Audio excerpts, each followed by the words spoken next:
Welcome to the deep dive. This is where we really get into the core ideas from usually a key source and pull out what matters most for you.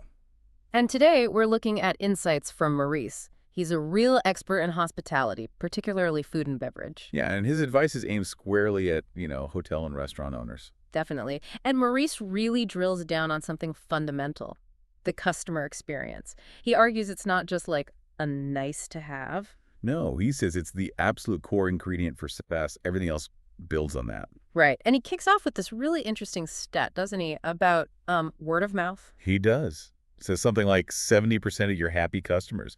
They'll tell at least 6 other people about a good experience. Which is basically free advertising. Really powerful stuff. Exactly. So our mission today is to unpack Maurice's 5 key elements for creating that kind of unforgettable experience in your restaurant. Okay, element one. Maurice calls it your living business card.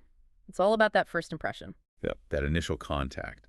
And he doesn't mince words. Compares a bad one to, like, ruining a sauce. Ha! Yeah, basically impossible to fix properly once it's gone wrong. And the stats he brings in are pretty stark. Customers deciding if they like a place in, the first 7 seconds? 7 seconds, it's incredibly quick. And then 67% apparently won't return if that first hit is negative. Wow. That's 2/3 of potential return business. Yeah. Just gone. Yeah.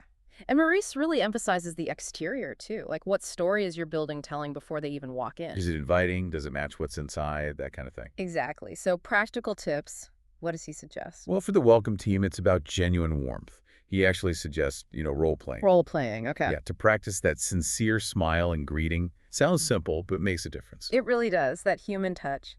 And he extends this to phone calls, too, right? Even now. Oh, definitely. Phone etiquette. He shares this story about someone canceling a booking just because the person on the phone sounded bored or annoyed. Ouch. That's easily avoided. Totally. He suggests a warm greeting, like, Restaurant Ducon, Julie speaking, how can I help? Sets a completely different tone. Professional but welcoming. Makes sense. And then the actual entrance, the lobby area. Maurice says make it a wow space. Wow. Clean, well-lit, obviously, but maybe with a unique touch. He mentions a place in Paris with a little herb garden in the entrance. Oh, I like that. A bit of green, a nice smell maybe. Memorable. Exactly, those little things. And he has that example from San Diego, too. Right. The place where the outside didn't match the modern inside. Yeah, they harmonized it, made the outside reflect the interior vibe, and reservations apparently jumped 40%. 40%. Just from aligning the look. Shows how much that first visual counts. It really does. Yeah. Okay, so that's the first impression handled. What's Maurice's second point? Right. Point two is managing expectations. And specifically, the waiting experience. The dreaded wait, especially when you're hungry. Exactly. Maurice says waiting just feels longer when you're anticipating food. Makes sense. But he has research on this too, doesn't he? He does. Unexplained waits feel like 50% longer than they actually are. 50%. Wow. But if you offer something, maybe a drink or just something to look at, it reduces the perceived wait by about 30%. Okay, so distraction helps. And crucially, 72% of people are fine with waiting if you just tell them why and give an honest estimate. Transparency again. It seems to be a theme. Definitely. So Maurice suggests, first off, a good reservation system.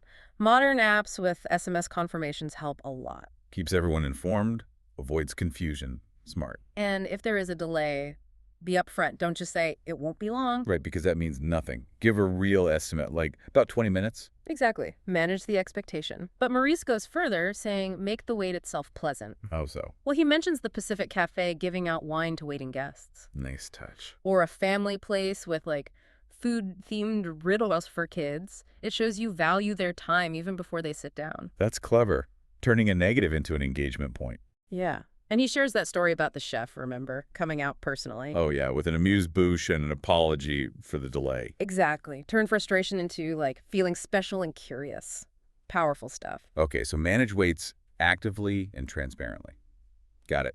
What's number 3? Number 3 is ambiance, creating a whole world, not just serving a meal. Right, the atmosphere. It sets the mood before you even taste anything. Totally. And Maurice dives into the details here, like how music tempo affects eating speed. Really? Faster music, faster eating. Apparently so. And colors, too. Reds and oranges stimulate appetite. Blues might decrease it. And lighting, of course, is huge. Fascinating. So it's about a conscious design of the whole sensory experience? Precisely. Maurice stresses that everything needs to align with your concept. Music, decor, tables, even the loos. You mean the restrooms, yeah. Yeah. If you're a rustic French bistro, you don't Yeah. want, like, disco lights in the bathroom. Exactly. It breaks the spell. He also suggests small, regular updates to the decor. Keeps things fresh. Yeah, maybe just seasonal color touches, shows attention to detail, Yeah. and engaging all the senses. Like the Italian place he mentions. Yeah, cooking garlic and herbs before opening just to create that welcoming, authentic smell as people arrive. I can almost smell it. That's smart. So subtle, but so effective. And his best story here is the cafe with themed zones. Oh, yeah. The library, the garden, the travel zone. Right. People could choose their vibe, and it made them want to come back to try the other areas. Genius way to encourage repeat visits. Very clever. Okay, Ambiance is key. What's the fourth element for Maurice? number 4, personal service. Making people feel genuinely special. That human connection. He calls it a luxury these days. And it really is. The stats back it up again. 78% of customers spend more if they feel recognized. 78%. That's significant. And just remembering someone's name increases their chance of returning by like 23%. Just the name. Wow. And here's a really interesting one. Fixing a problem well actually builds more loyalty than if nothing went wrong in the first place. Okay, that's counterintuitive, but makes sense. Turn a negative into a positive interaction. Exactly. So Maurice's tips are practical. Train staff to observe. Remember preferences, their usual drink, how they like their water. He mentioned the Rattlesnake Club using note cards. Yeah, keeping track of regulars' preferences, it shows you're paying attention. Feels good to be remembered. Definitely. And using names, but, elegantly. Your table's ready, Mr. Smith, not just table 7. Right. He mentioned a server discreetly jotting down names. Yeah, so they could use them naturally later. It's a skill. And handling complaints. What's the key there? Frame it positively. A simple, thanks for letting us know, that helps us improve, turns criticism into feedback. Takes the heat out of it. Smart.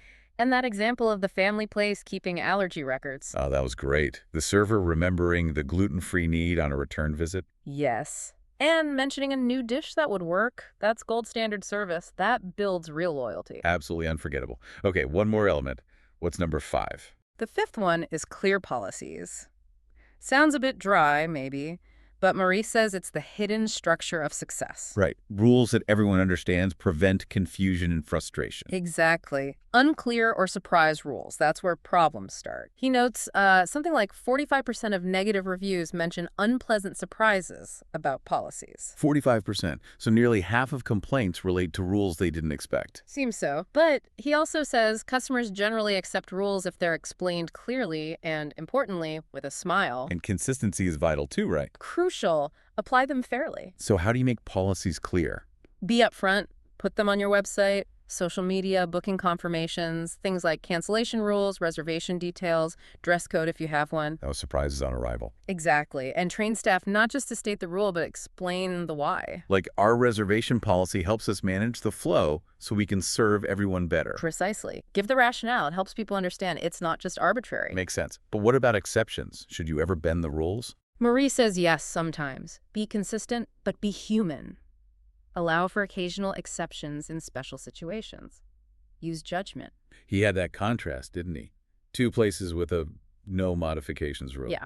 One just flatly said, that's our concept, which sounds cold. Very. And the other? The other acknowledged the allergy and offered to create something special despite the policy. Huge difference in how the customer felt. Night and day. Yeah. One feels dismissed, the other feels cared for. Exactly. It's that balance. Efficiency, yes, but with empathy. Okay, so wrapping up Maurice's core message for restaurant and hotel owners, what's the big takeaway? It's that people come for the experience, not just the food or the room. The whole package. Yeah. And creating memorable moments, as Maurice points out, often isn't about big budgets. It's about the small, thoughtful details. The attention to detail really shines through in his advice. He encourages owners to actually, experience their own place as a customer would. Yeah, walk through it with fresh eyes. What do you really see and feel? It's a powerful exercise. Definitely. And he brings up that classic business point. It costs way more, like 5 times more, to get a new customer than keep an existing one. So every single positive interaction, every detail you get right, it's an investment, a direct investment in keeping people coming back. Absolutely. So listening to all this, maybe think about one thing from Maurice's points you could focus on this week. Yeah. Is it that welcome training? A small tweak to the ambiance? Or maybe just making a point of learning a few regular customers' names. Small steps can make a big difference. Because ultimately, Maurice's final thought is really resonant, isn't it? Yeah, that in this business, it's the emotions, the feelings you serve up. That's what people remember long after the plates are cleared. That's the lasting impression.